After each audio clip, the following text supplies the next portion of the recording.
Okay, welcome back to another episode of Coffee and Books. Or was it Books and Coffee? Continuing on, we are reading Chapter 2. Let's get into it. Just brewed myself a nice Nicaraguan black coffee, as always. Okay. I thought this would be a better place to read. The other place was so uncomfortable. All right, Chapter 2. When we love something, emotion drives our actions. This is the gift and the challenge entrepreneurs face every day. The companies we dream of and build from scratch are part of us and intensely personal. They are our families, our lives. Very true. All right. But the entrepreneurial journey is not for everyone. Yes, the highs are high and the rewards can be thrilling, but the lows can break your heart. Entrepreneurs must love what they do to such a degree that doing it is worth sacrifice and at times pain. Yes, but doing anything else we think would be unimaginable. Double yes. So, it is with a heavy heart that early one morning in February 2007, I sat at my long kitchen table alone and hand-wrote a memo to Starbucks' most senior leaders. Outside, the morning would be dark for another 2 hours as rain drizzled down our kitchen windows. Sherry and I had been living in Seattle, going on 25 years. Friends in New York had warned us about the foul weather before we moved. Their forecasts were not only overblown, but also overshadowed by the Pacific Northwest's rugged beauty and saner lifestyle. I actually enjoyed Seattle winters, which in truth were more gray than wet. Rainy winter mornings like this one were ideal for contemplation. I began to write. I want to share some of my thoughts with you, candidly expressing my business philosophies, feelings, and plans in writing to coworkers has been a habit of mine since 1986. But I'm getting ahead of myself. The journey that brought me to that table on that day to write the memo that would be trigger-heated public debate after Starbucks' future as well as my own, began many years ago. My love for coffee developed when I first went to work as head of marketing for the 4 stores of a small coffee company named Starbucks. That was in 1982. I didn't truly discover coffee's magic, however, until 1 year later on a business trip to Italy. That visit was the seed of what blossomed into today's Starbucks Coffee Company. Early one day in Milan, I was strolling from my hotel to a trade show when I popped into a small coffee bar. Buongiorno. An older, thin man behind a counter greeted me, as if I were a regular. Moving gracefully with his precision, he seemed to be doing a delicate dance as he ground coffee beans, steamed milk, pulled shots of espresso, made cappuccinos, and chatted with the customers standing side by side at the coffee bar. Everyone in the tiny shop seemed to know each other, and I sensed that I was witnessing a daily ritual. Espresso? He asked me. I nodded, and I watched as he repeated the ritual for me. I looked up to smile as the espresso machine hissed and whirred with purpose. This is not his job, I thought. It's his passion. For a tall guy who grew up playing football in the schoolyards of Brooklyn, being handed a tiny white porcelain dimatasse? I don't know what that word is. Filled with dark coffee, crafted just for me by a gracious Italian gentleman called a barista, was nothing less than transcendent. This was so much more than a coffee break. This was theater, an experience in and of itself.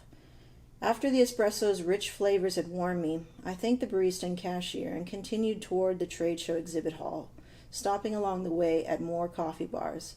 They seemed to be at least one in every block. Inside, there was always a similar scene, a skilled barista or two behind the bar creating espressos, cappuccinos, and other drinks I had yet to taste. For people who seemed more like friends than customers. In every bar, I felt the hum of community and a sense that over a dimatasse, I need to look that word up, of espresso, life slowed down. The blend of craftsmanship and human connection combined with the warm aroma and energizing flavors of fresh coffee struck an emotional chord. My mind raced It was as if I envisioned my own future and the future of Starbucks, which at the time sold only whole bean and ground coffee in bags for home consumption. No beverages. After Milan, I flew back to the United States, excited to share what I had experienced. But my bosses, the first founders of Starbucks, for whom I have tremendous respect, did not share my dream for recreating the coffee bar experience in Seattle. I was crushed. But my belief was so powerful that in April 1986, I left Starbucks and raised money from local investors to found my own retail coffee company. I named it Il Giornale, after Milan's daily newspaper. That year, Il Giornale opened its first store in the lobby of Seattle's newest, highest office tower, Columbia Center. The store was 710 square feet, and I had to personally guarantee the lease, even though I had no assets at the time. To keep our labor costs down, my two colleagues and I, our chief coffee buyer Dave Olson and Jennifer Ames Kerriman, sometimes worked behind the counter with the baristas, pouring shots, steaming milk, blending beverages. I also wrote my very first memo to employees. In it, I outlined the company's mission and the goals I expected us to achieve, as well as how we should achieve them. I was confident, especially because my passion was backed by conviction. I believed.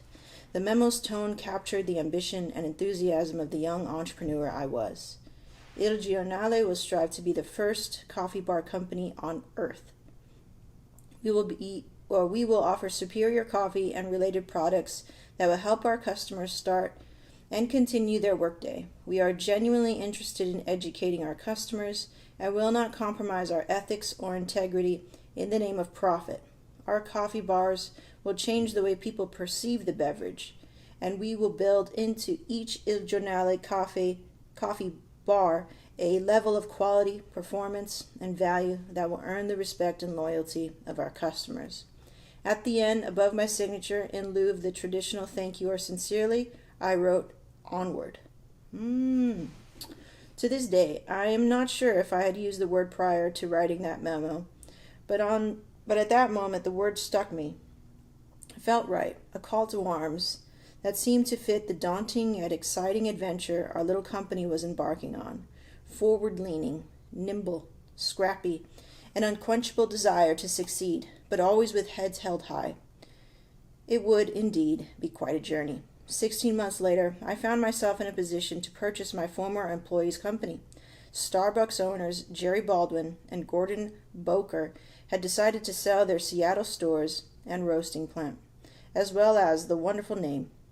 Buying the company that I had so much respect for seemed to me destiny, but I also lost it in an emotional, contentious battle with another potential buyer.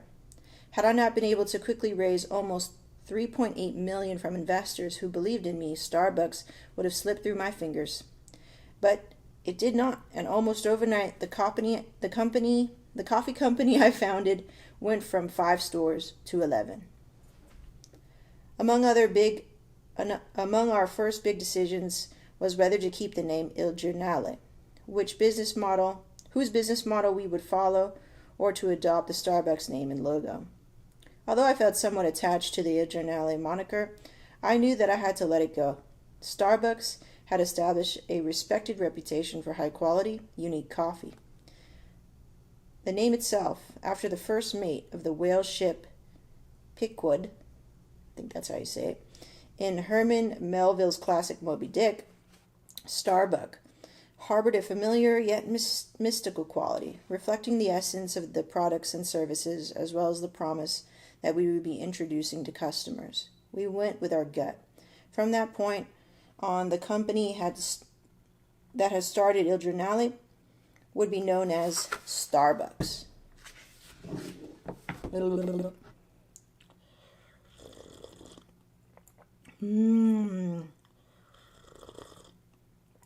Yum, yum, yum, yum, yum.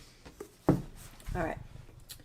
At 34 years old, a year older than me, I had 100 employees and a dream to create a national brand around coffee and what I came to call the Starbucks experience. I wanted to elevate the quality of coffee in America. Yet I also believed that Starbucks would thrive not just because of our coffee, but also because of our guiding principles. I was determined to create a different kind of company, one that would be committed to building shareholder value and to the fiscal responsibility of making a profit, yet all the while recognizing that in order to do so, and to do it well, we had to act through a lens of social consciousness. With coffee, Starbucks inherited a grand tradition. For centuries, the coffee bean has been at once poetic and highly political, romantic, and at times rife with controversy. Coffee has survived, I believe, because of its inherent magic. A coffee cherry is a fruit born from some of the most exotic places on earth. Tremendous care must be taken to capture the rich, complex flavors of the beans beneath its skin. By no stretch of the imagination did Starbucks introduce the world to coffee or espresso-based drinks, but I do think it's fair to say that Starbucks exposed many people to coffee's magic. That, as I've said, is what merchants do. We take something ordinary and infuse it with the emotion and meaning, and then we tell its story over and over and over again, often without saying a word. If you are under the age of 30, you may not remember when coffee was only scooped out of a can. I remember that. Dripped from a vending machine, or from a lukewarm stainless steel pot in an office break room and served in a styrofoam cup or a diner mug.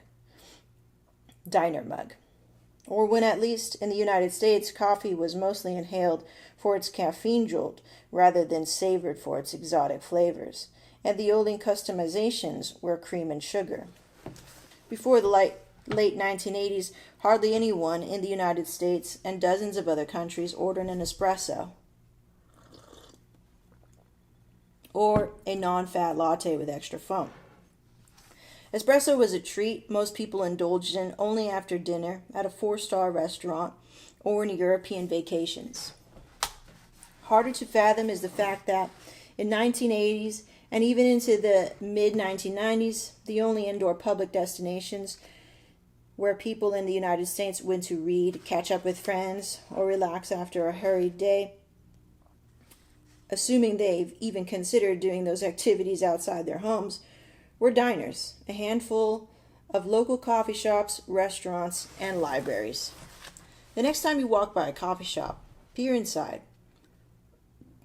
Take in the variety of people in line or seated, men and women in business attire, parents with strollers, college students studying, high school kids joking, couples deep in conversation, retired folks reading newspapers and talking politics, and of course, scores of people sitting in front of laptops, searching, downloading, listening, reading and writing books, blogs, business plans, resumes, letters, emails, instant messages, texts, whatever their hearts desire.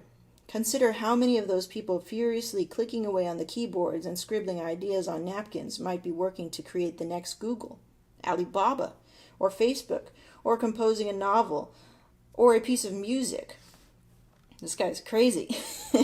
Maybe they're falling in love with someone sitting next to them, or making a friend. Falling in love with someone sitting next to them, making a friend. Okay, just read that.